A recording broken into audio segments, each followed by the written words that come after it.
स्वः तत्सवितुर्वरेण्यं भर्गो देवस्य धीमहि धियो यो नः प्रचोदयात्। सुख आणिक दुःख यांना सांधते आहे, जीवनाशी ती कधीची भांडते आहे।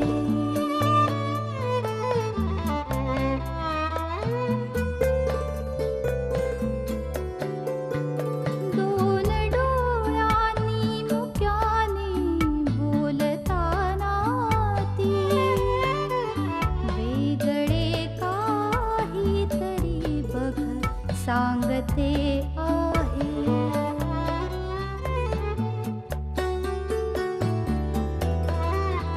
जीवनाचे एक गाणे गात जाताना वेगळीशी चाल त्याची बांधते आहे। जीवनासाठी जणू ही अकस्मिता, सुखाणिक दुःख वेडी अवंतिका।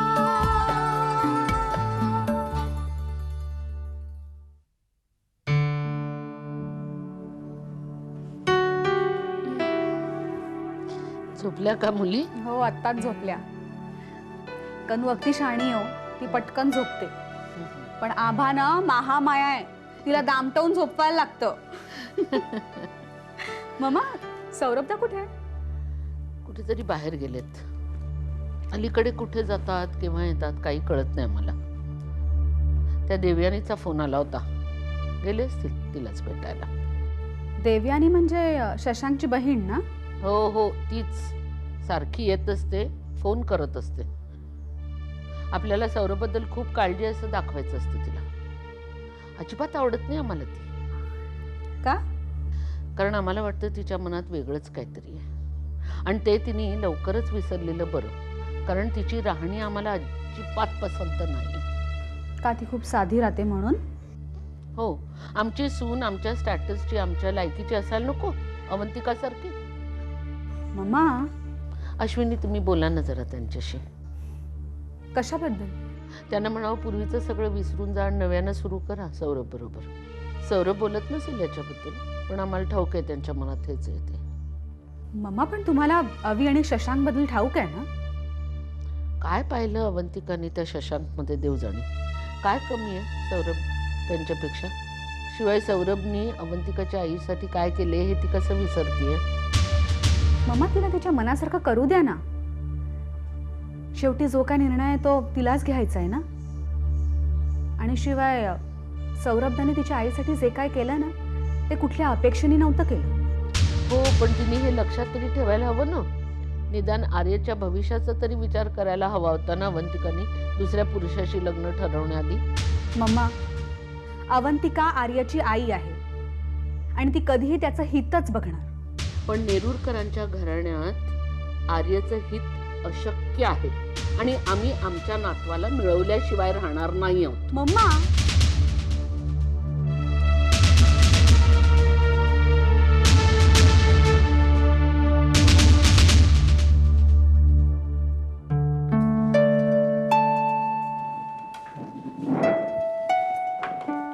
सिद्धार्थ, तुझं ऑफिसचं कामकाज कसं काय चाललंय? एकदम व्यवस्थित चाललंय ना. अगं पूनम, देवीला बोलव ना. मी बोलावलंय तिला 3-4 वेळा, पण ती यायलाच तयार नाहीये. का? काय झालं?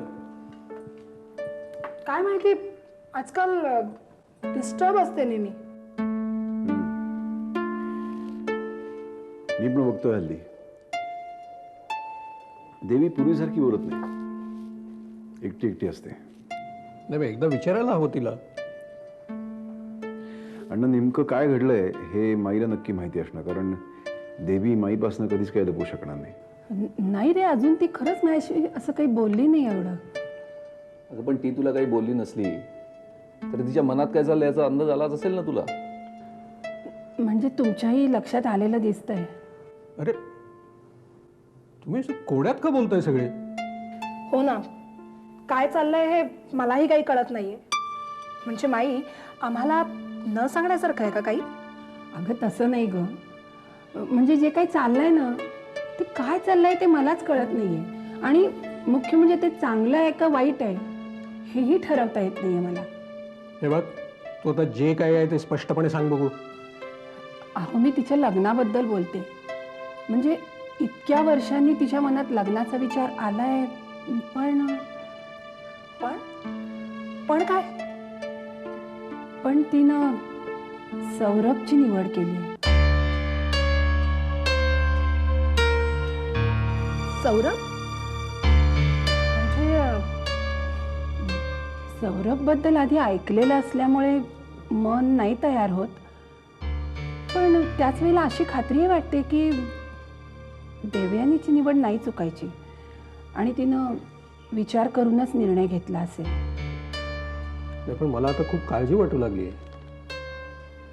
म्हणजे लग्न हे जीवनात सगळं काही नसलं तरी ते नातं यशस्वी झालं तर जीवनात खूप काही देऊन जातं.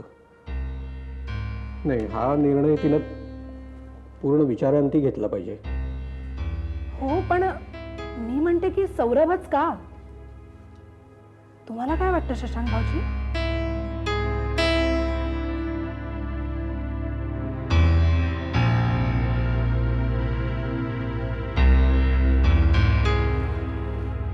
सौरभ का?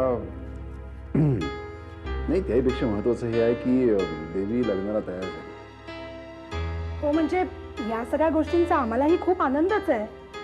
पण आता अवंतिका या घरात येणार म्हटल्यावर सौरभचं आणि देवयानीचं जर लग्न झालं तर तुमचीच आपापसातली नाती किती विचित्र होतील ना. ते काहीही असलं ना तरी देवीचं लग्न झालं तर आनंदच होईल. तेवढीच इच्छा बाकी राहिली आता.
Good morning.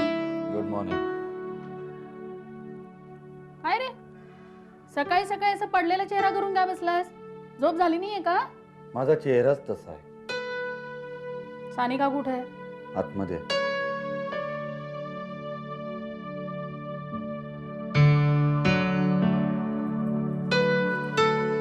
हाय. अरे काय ग, अशी तोंड फुगून का बसली आहेस? ती चिडली आहे माझ्यावरती. काय रे, तुमचे सारखे वाद सुरू असतात. अभि, ह्या दिवसात तू तिची खूप काळजी घ्यायला हवीस, कळलं? हो, पण मी तिची जी काळजी घेतो ना मरमरून, त्याची तिला काहीच पर्वा नाहीये. तिच्या दृष्टीने मी एक फ्रॉड आहे. असं बोलले मी? कधी बोलणार आहेस मग? प्लीज प्लीज प्लीज जाऊ दे. अगं, तुला भाकरी खावीशी वाटत होती ना, मी आणली आहे तुझ्यासाठी. घ्या. अरे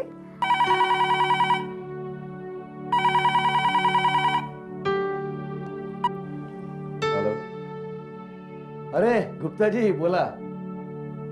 हाँ, क्या बात है. अरे थैंक यू वेरी मच. अरे आपने तो मेरी जिंदगी बना दी सर. वाह वाह वाह. हाँ, बहुत जल्दी पहुंच जाएगा, don't worry. Thanks a lot. Have a nice day. Bye. Sanika, गुप्ताची ऑर्डर मिळाली, माझ्या आयुष्यातली सगळ्यात मोठी ऑर्डर. आता माझं प्रमोशन कन्फर्म. कॉंग्रॅट्स. थँक्यू. पाहिलं सनिता, आमचं होणारं मूल मला आत्तापासून लकी ठरलंय. अर्थात असणारच. पाहिलं तर पायगुण. मी टिंगरे साहेबांना हे कळवतो. हो कळव. हे खरंच मलाही असंच वाटतंय, खरंच लकी असणार आहे बाळ.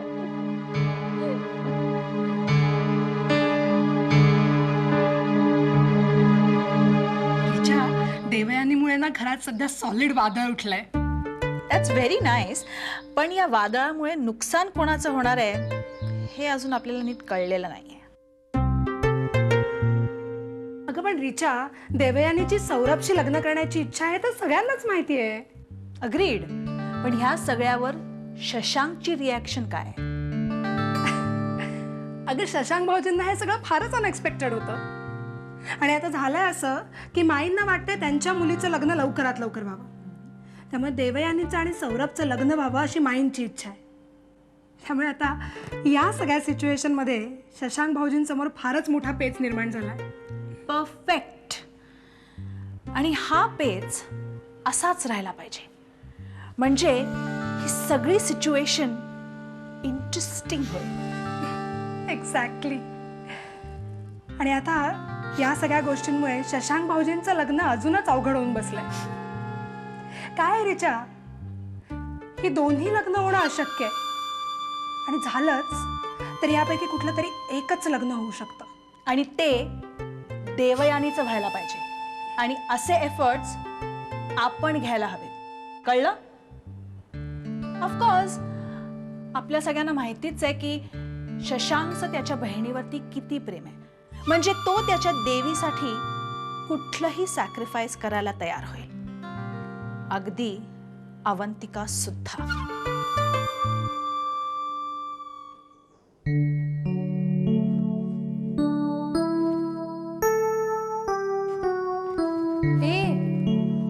कुठे चाललीस एवढी पळत पळत?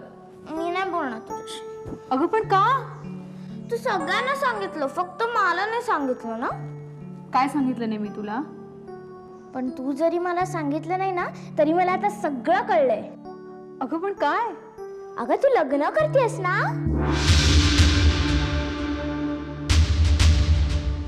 कोणी सांगितलं तुला?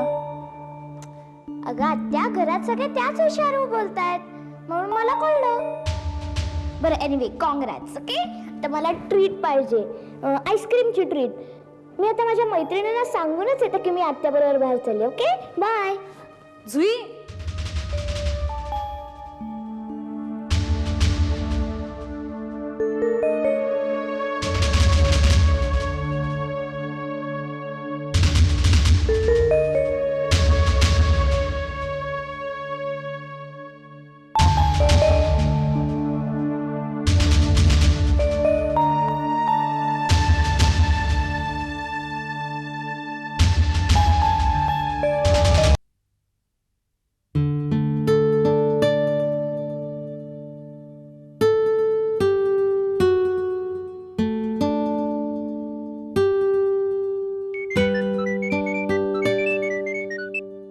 हॅलो. हॅलो सलील, अविनाश बोलतोय. हां बोला अविनाश, कसा आहेस? मी मजेत आहे, तू बोल. मी काय चालू आहे. अरे एक छोटंसं काम आहे तुझ्याकडे. हां बोल ना. माझ्या ओळखीचा एक माणूस आहे, त्याची कंपनी बंद पडली आणि त्याला नोकरी हवी आहे. तुझ्या फॅक्टरीमध्ये किंवा तुझ्या प्रेसमध्ये नेहमी माणसांची गरज असते, म्हणून म्हटलं तुला फोन करून विचारावं. पण मी कशात त्याने स्पेशलायझेशन केलं किंवा कशात तो एक्सपर्ट आहे? नाही रे, तितकं मला काही माहीत नाही. तू एक काम कर ना, तू त्याला भेटून घे आणि त्याच्याशी बोलून घे ना, म्हणजे तुलाही अंदाज येईल. काय अत्यंत प्रामाणिक माणूस आहे, हार्डवर्किंग आहे, त्यामुळे आणि मुळात त्याला नोकरीची गरज आहे, त्यामुळे आपण त्याला मदत करावी, नाही का? ठीक आहे, तू त्याला मला फोन करायला सांग, मी करतो त्याचं काम. Okay, thank you. अरे थँक्स काय. बरं, बाकी काय चाललंय? तूच सांग, तुझं काय चाललंय? माझं काय चालू आहे.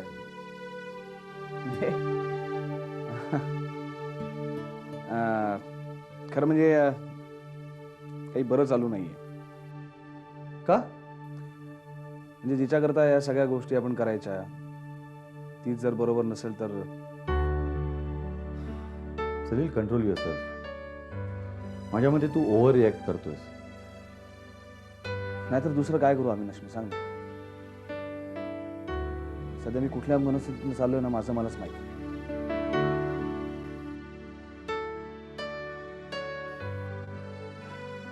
मला बऱ्याच वेळा कळतच नाही मी काय करावं आणि काय करू नये. खूप त्रास होतो या सगळ्या गोष्टींचा. मला सांग, रीमा काय करते? ठीक आहे, शूटिंग करते. बघ, म्हणजे ती तिकडे काम करते आणि तू हा असा बसलायस. दिस इज नॉट फेअर. तू कामावरती कॉन्सन्ट्रेट कर. तुझ्या जुन्या मित्रांना भेट, आणखीन तुझ्या ओळखी वाढव. त्यातून तुलाच कामात फायदा होणार आहे. कधी वाटलं तर मला फोन कर, आपण भेटूया, गप्पा मारत बसूया. असं स्वतःचं दुःख कुरवाळत बसणं योग्य नाही असेल, एवढं मला वाटतं. प्रयत्न कर. थँक्स. Take care. बाय.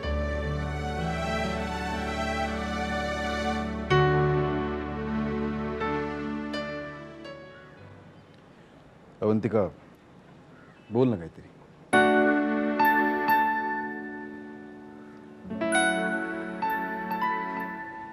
तुम्ही देवयानीचं सांगितल्यापासून सारखे तेच विचार येतात डोक्यात.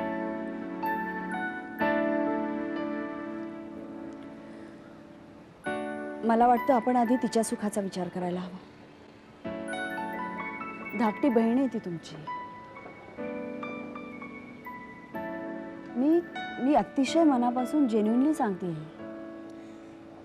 मला माहिती आहे अवंतिका, तू मनापासून बोलतेस ती. पण त्याआधी सौरभच्या मनात काय आहे ते मला जाणून घ्यायचं.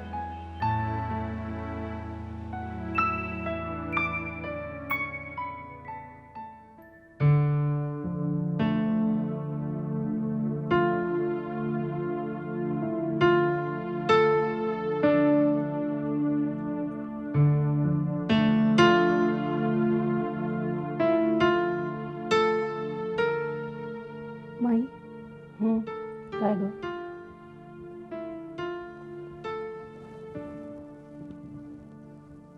माई,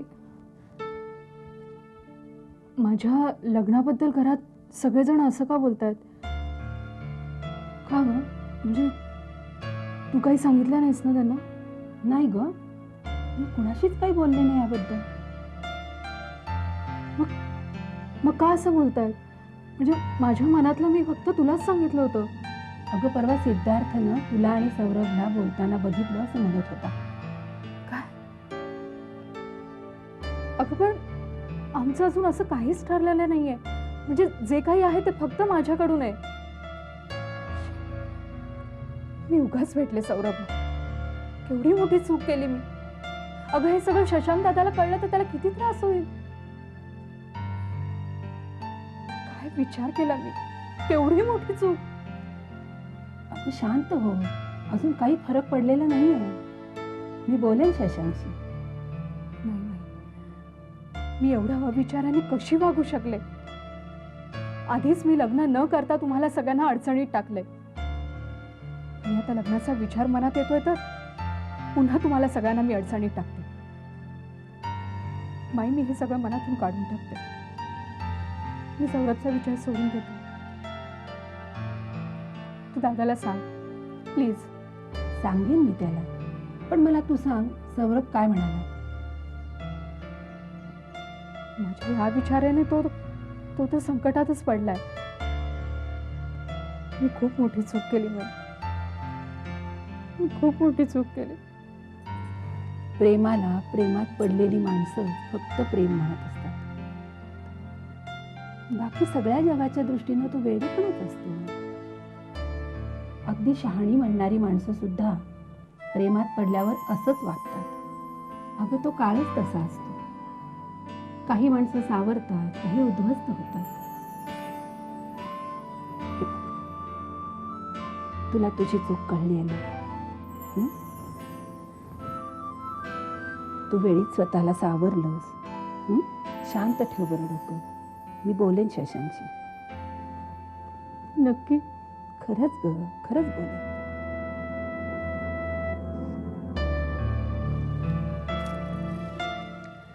सो तुझ्या आयुष्यात आणखीन एक प्रश्नचिन्ह आहेच तर. माझं आयुष्य सरळ कधी होतं अशू?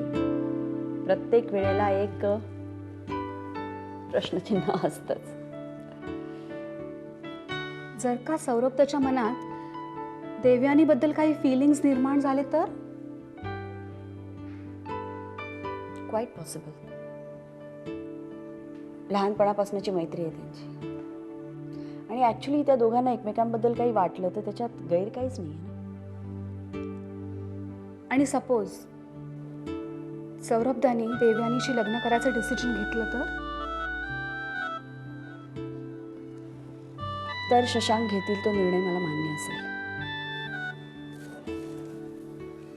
आणि मग तुझं काय?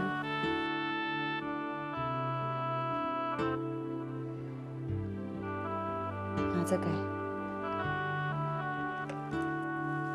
God knows.